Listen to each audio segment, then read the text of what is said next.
Yeah, so JAK inhibitors have been now developed in preclinical models. No one's really done any large animal studies yet. That would be very important, like primate studies, but they're very expensive. So most of this has been done in the mouse. And obviously, early clinical trials are being now pursued in humans. And the early trials were focused on steroid refractory graft-versus-host disease. And that's sort of the worst setting to try new drugs because the outcomes of any treatment is relatively limited.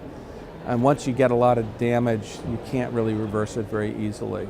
So the best approach would be to do it prophylactically, and that's been something that's been slow for companies to jump on board with. And so I think that's what we really need to focus on this in the next few years is prophylaxis studies and looking at really important endpoints like leukemia-free survival and graft-versus-host disease free survival.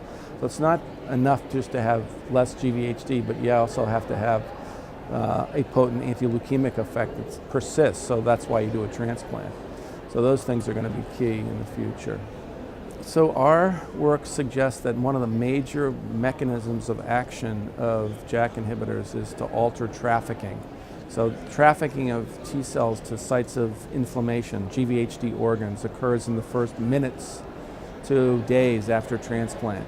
So if you wait for those T cells to get into sites of inflammation and cause damage, it's very hard to really completely reverse that. You've caused so much damage in a short amount of time. So intervening late works. The GvHD is reduced, but there's a lot of damage that's done. If you really want to prevent this complication, which includes both acute and chronic GvHD, you have to intervene early.